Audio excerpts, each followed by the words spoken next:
episode of the Clearing the Crease podcast, powered by BODOG.EU. I'm James Cybulski. That is the Stanley Cup winner, Mike Commodore, who's letting that flow get oh so glorious once again, Commie. It's coming, it's going, it's coming, it's going. Starting the new year off right. Trying to look younger. She says they look younger. I'm not sure about that, but whatever. I feel like I threw in the towel on that one. He is the Calder Trophy winner, Andrew Raycroft. Razor, have you broken any New Year's resolutions just yet? No, I've been pretty. I've stayed dry for 8 days, so I'm like I took the page out of Commie's book last time we spoke, just to make sure I could. Yep. I'm quite happy about that, and trying to make myself look a little younger too as well. So I'm gonna go all month. There we go. Maybe it's so funny. Like we talked about this last episode, but my wife's birthday is in January, and I kind of say, like, look, I'm gonna see if I can try to go maybe a couple of months, just try to stay. Like, why do you always want to talk about doing it in January? It's like, look, I threw out the whole dry January years ago, and I'm like, I thought about maybe try to do it. Well, it's my birthday month, you know. pick We don't February. stay dry for your birthday in December. It's like, come on. Birthday month. Yeah. One of my favorite things. Oh yeah, the birthday month. The birthday month, yes. I got one of those. Jesus Christ. Okay, as you can see, we are ready to start this year in fine form, and we are starting the show off this year, the first edition of 2024, in fine form with a great guest. He is a fan favorite, at least in the general Toronto area, a former teammate of Andrew Raycroft's as well, and I guess some might describe as a Leafs legend, over 200 NHL goals, 1,400 penalty minutes. Like, that is some time spent in the old sin bin, boys. Like, he got in the mix. There's no doubt about that. He got in the mix. He made shit happen. There's no doubt. Just an absolute beauty, and one of the great personalities, in the National Hockey League, especially during his prime years.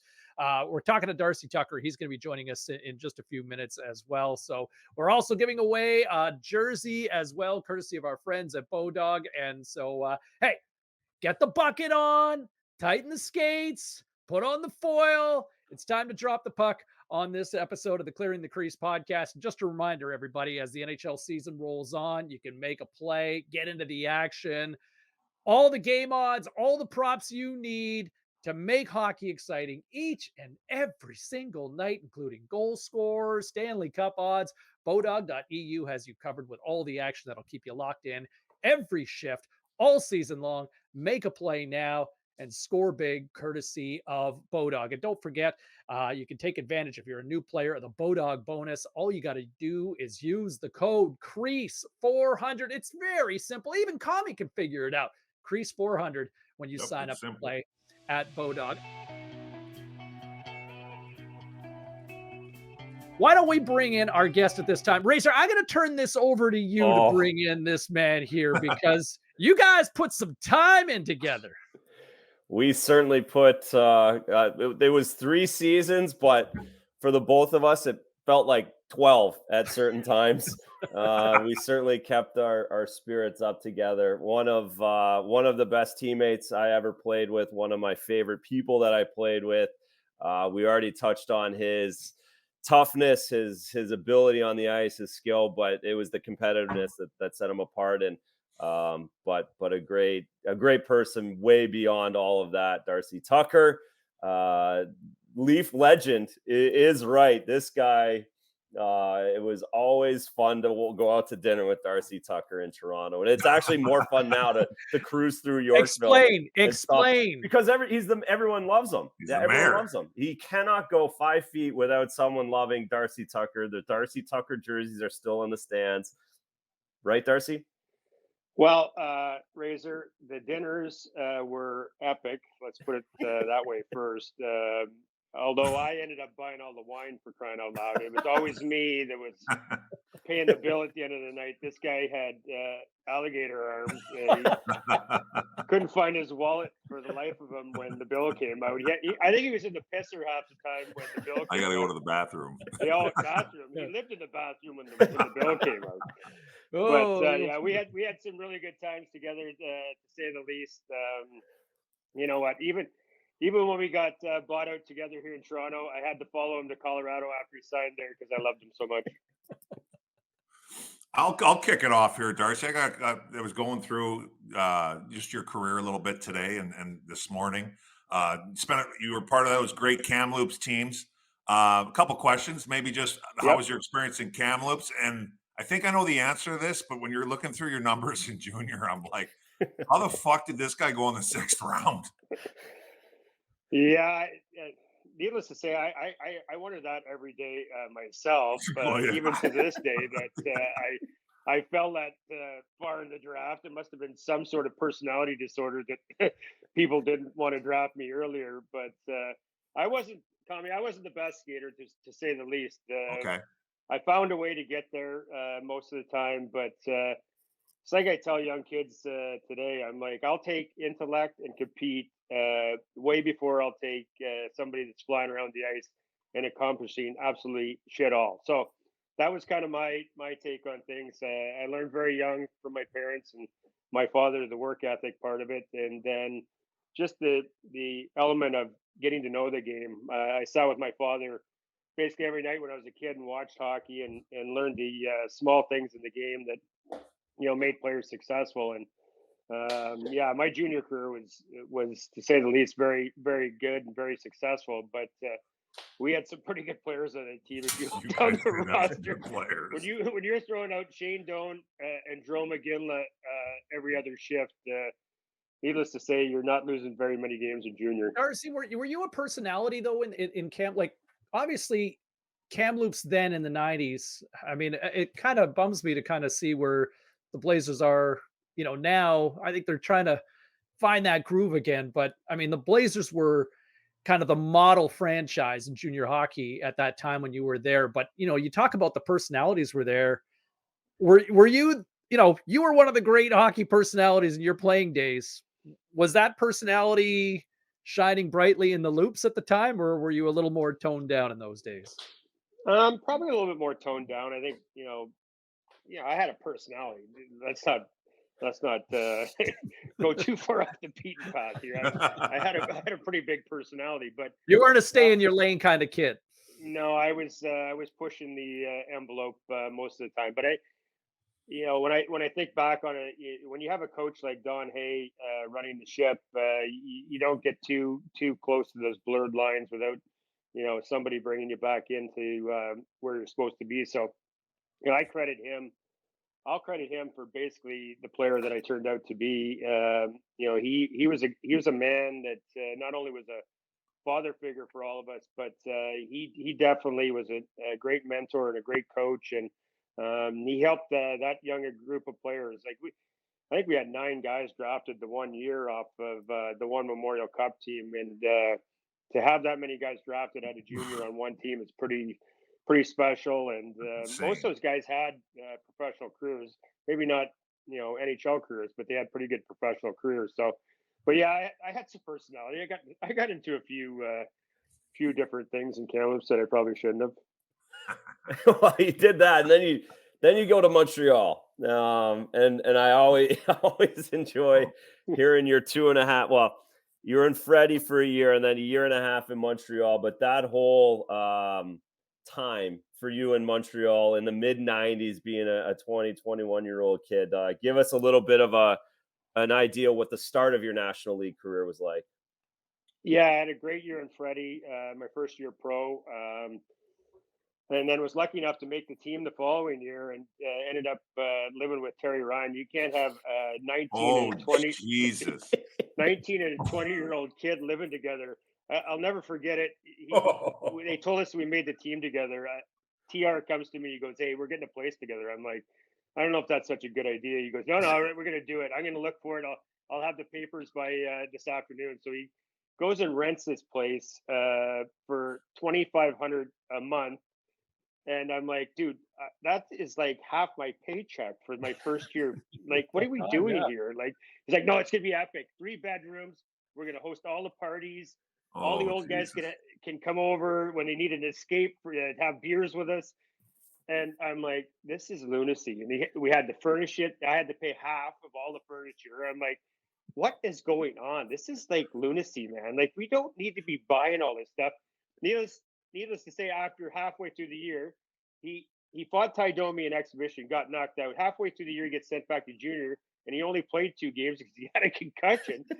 I ended up living on my own for half that year with all this crap in there that I paid for, and this guy's gone. I'm like, why in the world did I let myself get talked into this crap by this guy?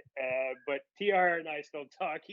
He's the beauty of all beauties in hockey, man. If you get a chance, read that book, because it's got some stories in there. That's unbelievable. Oh, When, yeah. so when did the switch? I mean, like, here you are scrapping through. Like, Darcy, we talked to a few guys on the show here over the last year that I think, man, your game today would have been so much, geared for the speed, the size, all of it, right? I mean, you found a way to be a unicorn of sorts coming through in the late 90s, early 2000s at a time where, Kami, you kind of suggest, like, how did you drop to the 6th round? Like, it was a time where, it didn't matter if you couldn't skate. If you were 6'4", 220 pounds, there's a 1st round pick, right? And there's a ton of those guys that never played, that just got drafted because they were big. It was that sort of Lindros copycat. Like, how did you break on through? Because as Razor talks about, you go through Montreal, you go through Tampa, and it's not till you really hit Toronto that all of a sudden it's like, the brighter the light, the bigger the game you seem to play. Well, I would say it started in Montreal. Like, I was rookie of the year in the American League, and I was getting no real opportunity to make the big club. I played 3 games the year before, and I think I had a shift in each one of those games. I barely left the bench. So I was wondering, what am I going to have to do to, like, get in here? So I went home that summer. I talked to my dad. He said, basically, you're going to have to fight your way into the league. You're going to have to find a way to fight and be a more scrappy, tougher player to play against. And so that exhibition, I played all 7 games.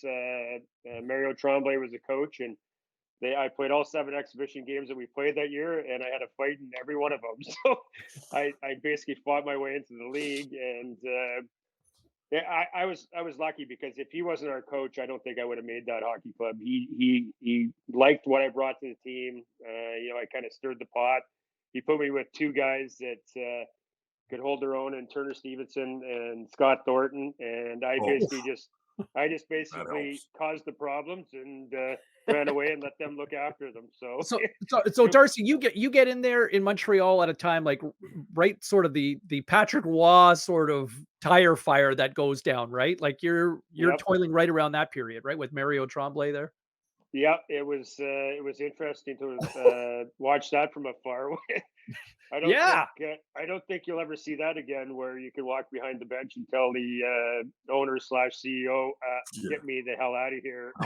Right? I've never played another game for the Montreal Canadiens. I think those days are over. But yeah, it was an interesting time in Montreal to be on that team and kind of make the transition from the old Forum to what is known as the Bell Center now, I guess, at the time. So it was an interesting time in Montreal, but a lot of fun to be around. A lot of different characters in that team too, and it was a great transition for me to get from the American Hockey League to the NHL, because I had a lot of good guidance from the older guys in that team, because we did have a fairly veteran group of guys, and that was kind of the year of the Shane Corson coming back to Montreal. We had Mark Recchi, Saku Koivu, who was an amazing character on that team as well. Don't let you tell anybody different. Saku was not only a good leader, but he enjoyed his red wine from time to time as well. He was a stealth bomber about it, though, right? They just kind of sneak in. Was he ever? Those guys knew how to keep it quiet. I remember Murray Barron telling me one time, if anybody knows we were out last night, I'm never going out with you again. I was in the steamer, hot tub, shower, just trying to pull myself together, and then I got pulled aside for the old bag skate at the end of practice. I had the Gatorade flu a little bit over the corner of the bench, but nobody knew I was out the night before. I'll tell you that. Perfect. Good job. Well, I mean, we got to get to Toronto. Like we have to get to Toronto. But the stat line, your first year in Tampa, 21 goals, 22 assists, 43 points, 176 penalty minutes. There might not be any stat lines like that ever again in the National Hockey League. You talk about fighting, but then you come to Toronto, 1999-2000 season, and everything really cranks for you, for the Leafs. Just talk about the heyday, basically now, like this generation's heyday of the Toronto Maple Leafs. Yeah, well, we'll start in Tampa. Out of those 176 penalty minutes that year, I think I got 49 in one game. So that bumped it up pretty good. I was on tilt one night. I don't know what the heck happened. I lost my marbles a few times. 5 for spearing, 3 fights, so 15 minutes there. A couple 10-minute misconducts. Couple of hair pulls. So that got the stat line up that year on the penalty minutes for sure. But I didn't want to leave Tampa. I was enjoying my time there, even though we didn't have a great team. Jacques Demers was the coach, and I loved it. He had 10 a.m. practices. We were on the golf course by noon. Play around the golf with the fellas, go home, have dinner, rinse and repeat. So I was really not wanting to leave Tampa at the time, but if anywhere had to come along and make a trade, it was nice that it was Toronto. I was married to Shannon at the time. She's from Barrie, so it made it easy and an easy transition for our family to come back to this area and start our careers here in Toronto. And I think Toronto was a little bit starved for a bit of a blue collared rat pest at the time, and I basically took over that role and kind of ran with it. We had a pretty tough team too, so if I could go out there and run amok and let Ty pick up the pieces, it was perfect for me. Was that something that came like you said you had to make a little transition and like kind of fight your way into the league, so to speak? And I know you had penalty minutes and stuff in junior, but was like, was that part of it? Was that something that came like natural to you, like no big deal, or was it a little bit of an adjustment? Because it's not natural for everybody. No, a little bit of an adjustment, Tommy. Okay. Of course it was. I'm really not that at heart. You can ask Razor. Like, I'm kind of like that mild-mannered guy that doesn't really like all the fisticuffs, but it's a lot better than making $30,000 riding the bus in the American League, getting on that charter plane after every game. So I guess you figure it out pretty quick. If you want to retire after hockey, knowing that you gave everything you had, or do you want to retire, saying, man, I was a great American Hockey League player for 12 years. And it was just that's basically what it came down to. I didn't want to be that guy. I wanted to be an NHL player, and it kind of all played out, I guess, the way I hoped it would have. My kids give me crap every day that I didn't get that 1,000 game stick, but I'll give up the 1,000 game stick for the amount of memories that I made over the course of that time, I'll tell you. Yeah. I want Razor, I want you and Darcy to kind of go down memory lane here in a moment, but I look back, like the personalities, Darcy, in that room. I was there. We have to talk about that room. Yeah, it just loaded. I mean, it was you and Shane Corson sat next to each other in that room. Matt's is a whole other, the mystique around Sundin. You had Ty also was the police, but like there was Gary Roberts, Joe Nieuwendyk, like Almo, who kind of marched to his own drum, Ed Belfour, Travis Green. My God, even Travis at the back end, right? Like it was insane, the personalities. We'd walk in as a reporter who covered that team. You'd walk in about 100 of us after a game, and then kind of wait for one guy to come out at a time. And you were usually pretty good. You'd usually drop the "you guys" and stuff like that, but you were always good with the mic, good for a quote and all that. But like, what was that room like? Take us in there. Oh, how many hours you guys have? Honestly, it started at the top. Pat Quinn was like the most entertaining, charismatic, gruff, smart, intellectual. I could go on. Hey, Darcy, an alpha, right? Like Pat Quinn just had a presence about him, right? Absolutely. And the one thing I'll say about Pat is he let us do our own thing. He never took the personality away from any guy in that locker room. He let us be our own personalities. He give us the old side eye from time to time if you did something, out of the context of what he believed in, but he never threw the players under the bus. And I think that's why we had some success there, is that everybody got to be their own personality, show their own personality, and be creative in that sort of atmosphere. And then you throw in the context of what our room was like when he wasn't in there. Yeah, it was it was interesting to say the least. A lot of guys had their own opinions, and I don't think we had one line play the same way within the context of the structure of what we were supposed to be doing. Guys would grab the pen and just go to the board and start making up their own way of playing. Our third line was just outrageously crazy, and there was 3 guys behind their net nonstop when me, Corse, and Greeny played together.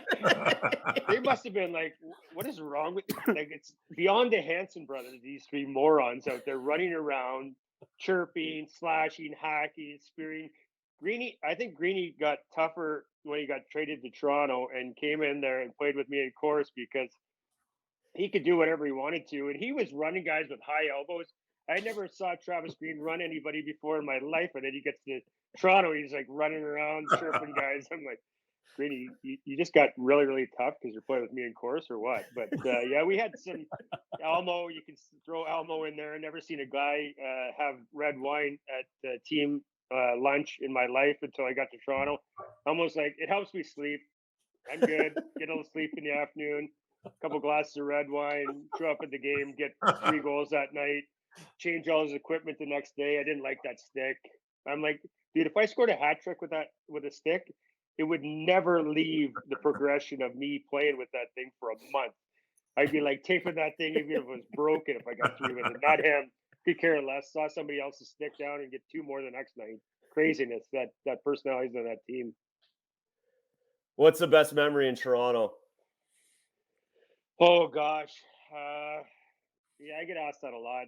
Probably getting traded here. Playing that first game was pretty special. Greeny scoring in Game 6 in double overtime against Philadelphia. That was a pretty good memory, even though we got beat 7-1 the next night because Eddie couldn't sleep at the Ritz-Carlton. He didn't like it, or the Four Seasons. The pillows weren't good enough for his neck or back. He gave up 4 in the first 3 minutes of the game, and Game 7, and it was over. So those are some pretty good memories. I got to hear about this because we could talk forever. I got to hear about this jacket story. So I looked it up, but I didn't read about it because I'm like, I'm going to hear about it on the podcast. Well, so first off, shut it. First off, there's 2 stories to this before Darcy tells this story. Okay. There's two versions. Okay. I only remember one. Yeah. So, yeah. So we go out. I don't know if it was after the game or we were in Vancouver. Everybody ends up at the Roxy. So boys end up at the Roxy.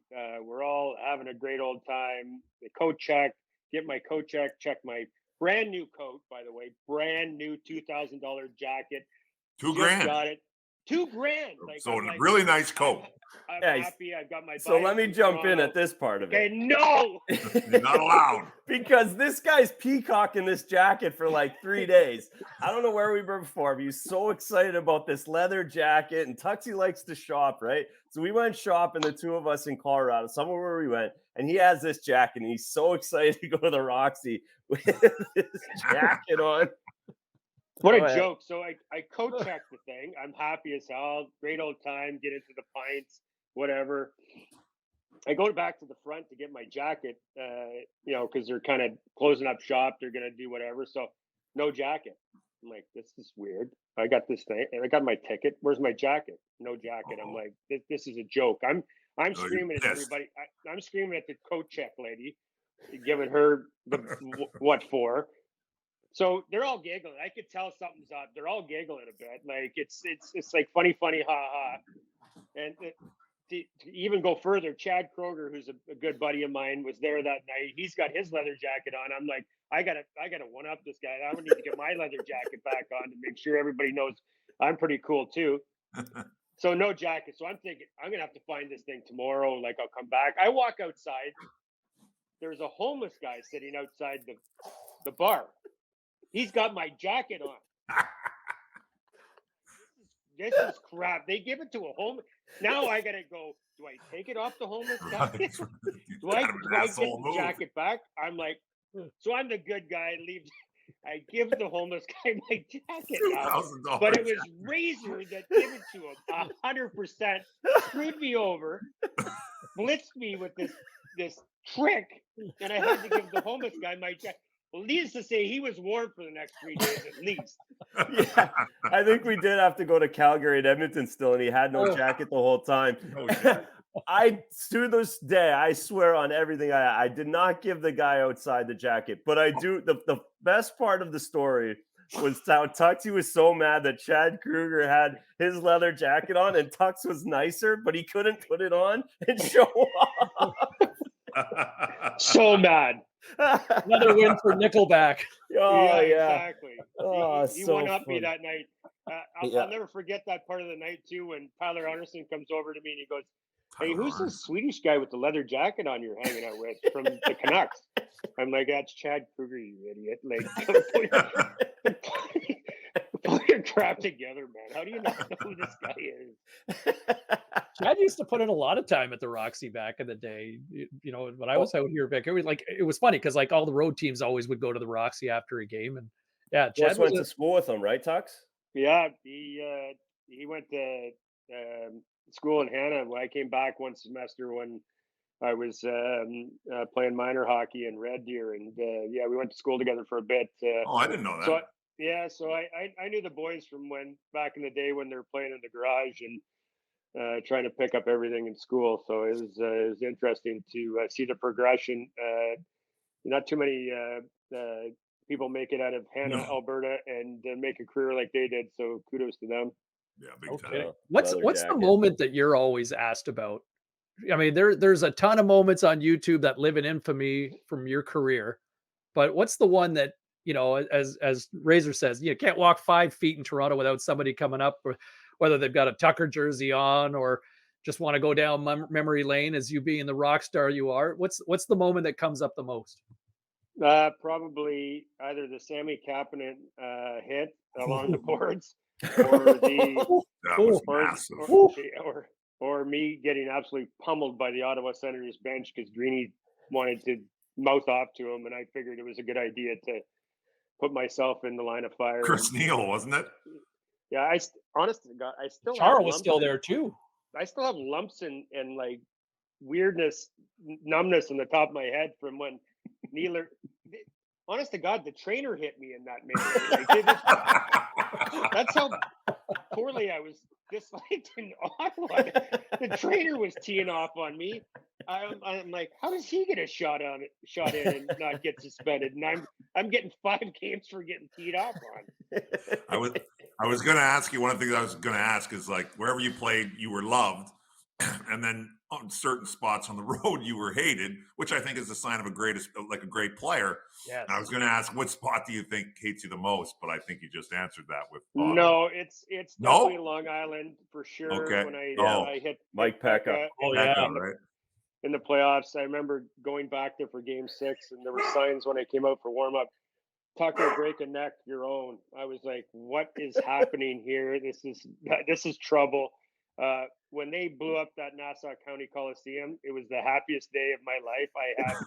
I never want to step foot back in that godforsaken place ever again. I hated that dump. Like, so when we were there, between him and Brian McCabe, when we went to the Nassau Coliseum, and that guy down in the corner with the sparkly hair, it was absolute idiot. I remember like us like opening the windows on the bus, and he'd be running alongside the bus, and guys were just dumping Gatorade on that guy. I couldn't stand him. Ty was throwing stuff out the window at him. It was like Slapshot when we went to that joint. It was a circus. We couldn't walk over, like, right? Like, all the teams walk from the Marriott. Like, it's a simple walk. There's seekers, and you could not walk if you're a Toronto Maple Leaf from the hotel to Nassau Coliseum. You had to get on the bus, and that was me, let alone Tuxie. No, from 2002 on, I had to change my name at every hotel we stayed at to Teeter Kennedy, because if it was under my own name, I was getting death threats. I think I got poisoned before Game 6. Like, I think somebody poisoned my room service because I didn't leave the hotel. I threw up for 24 hours straight before Game 6 of that series in Long Island. I Really? guarantee you, somebody poisoned me. Oh my Like, God, it's like the Michael legit. Jordan thing in Utah. Yeah, like it was. I was scared, like, for my Man. life. Jesus Oh Christ. man. Like, What was your name again? Teeter Kennedy? Yeah, Ted the- Kennedy, the former Ted Leaf. Kennedy. They used to go back to the old Leafs names. Oh, Quinn- yeah. Sorry. Todd Quinn's like, Yeah. You're gonna Who be else Teeter used- now. Who else used names? Give everyone else some names. Yeah. Oh God, I don't. Matt's was still apps. It was crazy. We just used all the old buggers that played before us, and people were calling the hotel. Where's Tucker? I was Teeter. You know, Tucker here, being just a Leaf membership has its privileges, right? Like, you know, you're obviously afforded opportunities, and the large fan base. You know, you see these days, obviously Justin Bieber's around the team from time to time, and you know, you go back, obviously, you know, from a small town standpoint, you had obviously a brush with Nickelback and all that, but like, is there a moment that stands out that was like, you know, whether a celebrity that came in the room? Because man, like there were rock stars, celebs, like next level dignitaries that would walk into that room. And Razor, you can speak to this as well in terms of your time being afforded that opportunity of being a Toronto Maple Leaf. But is there a moment that stands out for you from your playing days, that even beyond from a playing standpoint, just somebody walks in the room and you're like, holy shit? Yeah, Mike Myers wore my jersey at a game one time, and they put him on the big Nice. screen, and that's cool. he had the 16, and he was pointing behind, and then somebody brought down a signed picture of Mike. It said, "Two tucks. I wear number 16 for you. Number 22 when I play." I was thinking, we got to get this guy in the celebrity hockey team and see what he can do. But that was kind of a special moment.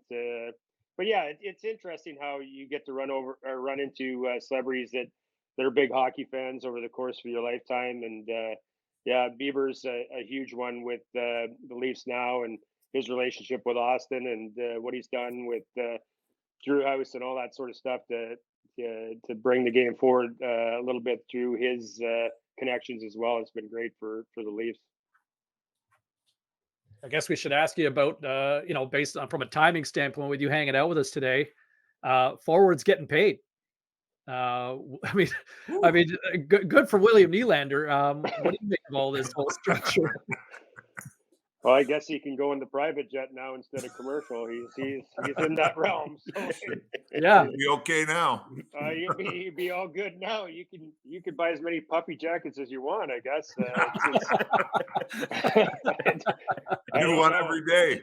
Yeah, absolutely. But hey, like when you play at that level and you play with that much scrutiny, I heard Tavares talk about it today. He's built for playing in Toronto, and you can kind of see that nothing seems to bother him, and he just plays through it. So you got to have a special personality to play in this city. Razor knows. At some point, it's going to come for you, and if you can block it out and continue to play like he has, God bless him, because eventually they come for you. It doesn't matter who you are. You can even be Matt Sandin, and they come for you. Well, it took them a long time to come for you, Tuxie. It was like I said, one of the best teammates, and we could literally do this for another. I have there's like we didn't even get to Thomas Caberlet or Brian McCabe. Like we could go you and Brian McCabe rooming together. Can we just touch on you and Brian McCabe rooming together, even though everyone could have their own rooms? Can I actually tell this story on here, or what, Razor? Is it okay to actually tell this story? So I think we're able to get our own rooms after 600 games. So Caber comes to me at the end of practice. He's like, "Hey, you want to just stay together, like keep rooming together? We can go talk to Fergie about it." So he calls this meeting with Fergie. I'm like, okay. So we both go up there, and Fergie's like, "So what's up, boys?" Like Caber's like, "Well, we'd like to stay in our own room together still, but it should give us some benefits back." And Fergie's like, "Okay, well, what do you guys want?" Caber's like, "We want free mini bar and the free, you know what channel on the road. And I'm like, I'm looking at him going, what are you doing in the room when I'm not here? You're wondering, what are these two doing in the room? Yeah, like seriously, like I could understand asking for free Mario Kart or something like that, but come on, man. Trust me, we emptied that mini bar many times on the road because we forego our own rooms to room together, and he was like a nightmare.